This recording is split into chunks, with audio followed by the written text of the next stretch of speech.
آپ باعمل عالم بھی تھے اور زاہد و متقی بھی، سنت نبوی صلی اللہ علیہ وآلہ وسلم پر سختی سے عمل کرتے اور سدا خشیت الہی میں غرق رہتے۔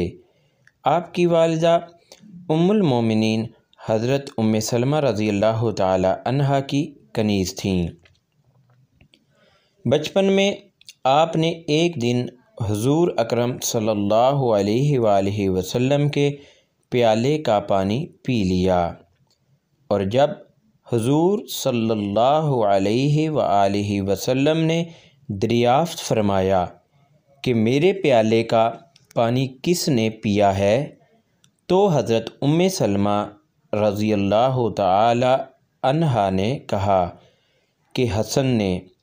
یہ سن کر حضور صلی اللہ علیہ وآلہ وسلم نے فرمایا کہ اس نے جس قدر میرے پیالے میں سے پیا ہے، اس قدر میرا علم اس میں نفوذ کر گیا۔ ایک دن حضور اکرم صلی اللہ علیہ وآلہ وسلم حضرت ام سلمہ کے مکان پر تشریف لائے تو انہوں نے حسن بصری رحمۃ اللہ تعالی علیہ کو آپ کی آغوش مبارک میں ڈال دیا۔ اس وقت حضور اکرم صلی اللہ علیہ وآلہ وسلم نے آپ کے لیے بھلائی کی دعا فرمائی، اور اس دعا کی برکت سے آپ کو بے پناہ مراتب حاصل ہوئے۔ ولادت کے بعد جب آپ کو حضرت عمر رضی اللہ تعالی عنہ کی خدمت میں پیش کیا گیا تو آپ نے فرمایا کہ اس کا نام حسن رکھو، کیونکہ یہ بہت ہی خوبرو ہے۔ حضرت ام سلمہ رضی اللہ تعالی عنہا نے آپ کی تربیت فرمائی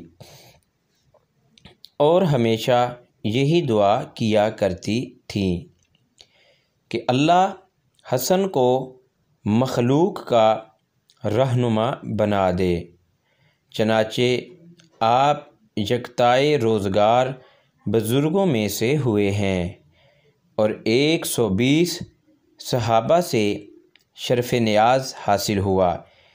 ان میں 70 شہدائے بدر بھی شامل ہیں۔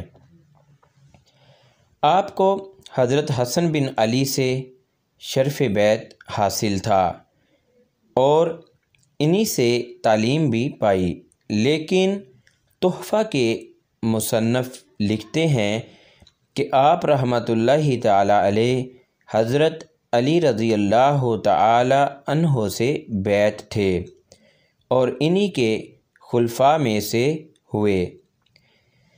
ابتدائی دور میں آپ جواہرات کی تجارت کرتے تھے۔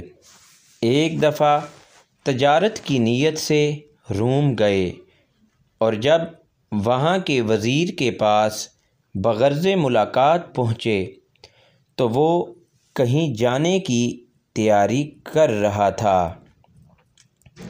اس نے پوچھا کہ کیا آپ بھی میرے ساتھ چلیں گے؟ فرمایا کہ ہاں۔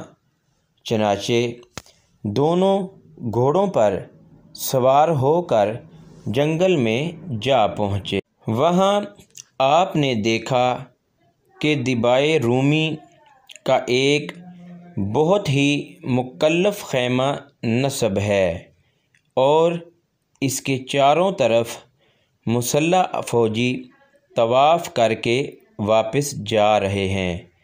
پھر علماء اور باحشمت افراد وہاں پہنچے اور خیمے کے قریب کچھ کہہ کر رخصت ہو گئے۔ پھر حکماء، میر و منشی وغیرہ پہنچے اور کچھ کہہ کر چل دیے۔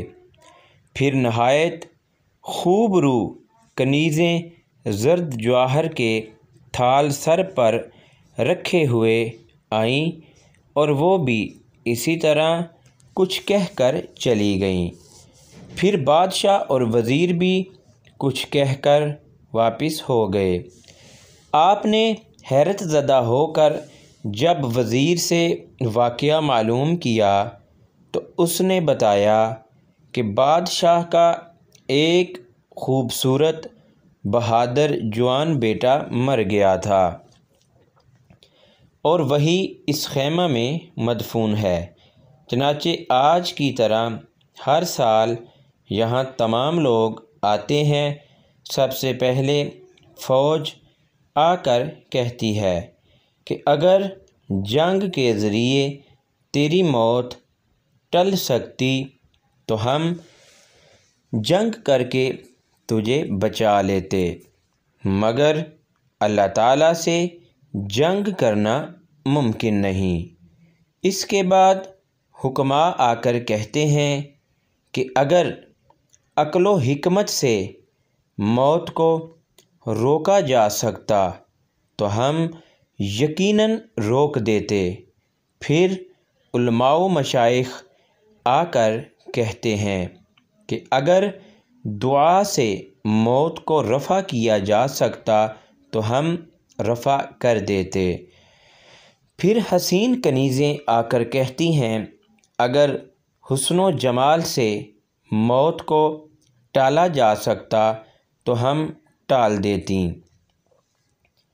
پھر بادشاہ وزیر کے ساتھ آ کر کہتا ہے کہ اے میرے بیٹے، ہم نے حکماء و اتباع کے ذریعے بہت کوشش کی، لیکن تقدیر الہی کو کون مٹا سکتا ہے، اور اب آئندہ سال تک تجھ پر ہمارا سلام ہو، یہ کہہ کر واپس ہو جاتا ہے۔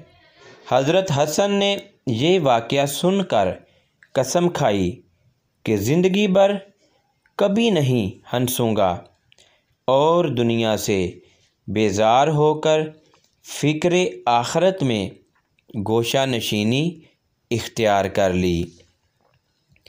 مشہور ہے کہ 70 سال تک آپ ہمہ وقت باوضو رہے اور اپنے ہمسر بزرگوں میں ممتاز ہوئے۔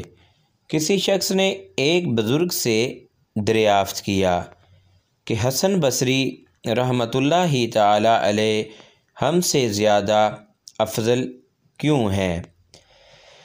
انہوں نے جواب دیا کہ حسن کے علم کی ہر فرد کو ضرورت ہے اور اس کو سوائے خدا کے کسی کی حاجت نہیں، اس لیے وہ ہم سب کے سردار ہیں۔